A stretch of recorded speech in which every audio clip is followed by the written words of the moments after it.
Sadhguru, when certain youngsters face problems or difficulties like failures, breakups, loss, etc., a few go for drugs or alcohol instead of solving the problem and finding solutions. So, I want to know what is that one hope a person can cling on to even when he is fully shattered from within? Oh, so many broken hearts here who are clapping their hands.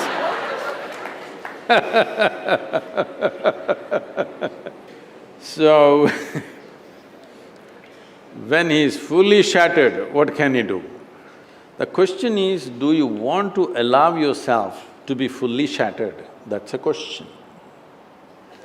And many things that don't work out in your early life, you will see later on, it is a great blessing. There are many ways to look at this. Let me tell you this.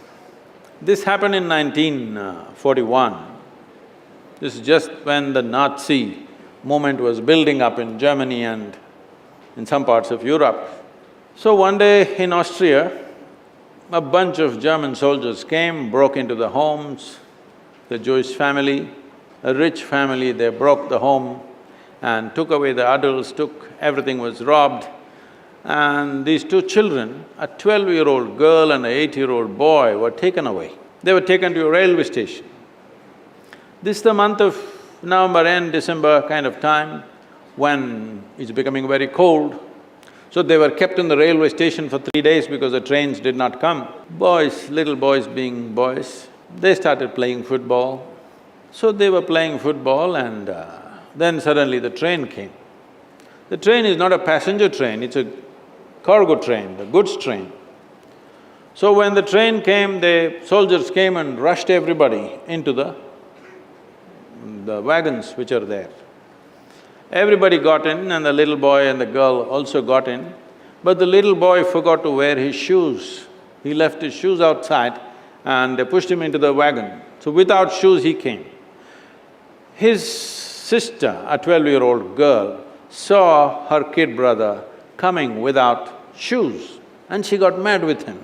She held him by the ear, boxed his ears, scolded him nicely, slapped him. Say, "You idiot, already we are in enough trouble, now you come without shoes." Because in Germany in winter, no shoes means you may lose your feet. So she's angry about that. In the next station, the boys and girls were separated. After 4 years, after the war was over, she came out of the concentration camp to find 17 members of her family, including her little brother, all had vanished. No records, no sign of them, they just evaporated. At that time, the only thing that bothered her was the last few things that she said to her little brother. She loves her brother, but the last few things that she said to him were such terrible things, it rang in her mind and troubled her. These are the last things I told my brother and after that I'm never going to see him, he's gone.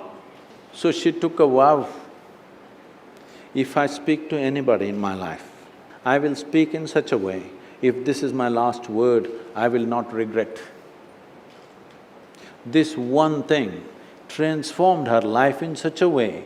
She went on to United States, she died in 2006, she did some phenomenal work, built a hospital somewhere near Chicago, I think.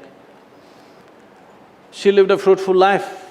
I'm saying, even if you're put through the most horrible situations, either you can come out using that experience as a better human being, or you can use the experience to become a horrible mess. So whenever something hurts you, there are two options. You can either become wounded or you can become wise. This is the choice. The more things hurt you early on in your life, the wiser you should have become, isn't it? But unfortunately, most people become wounded. This is simply because they just need an excuse to turn their own intelligence against themselves, that's all. Especially if the world around you turns against you, is it not very, very important that your intelligence stands up for you?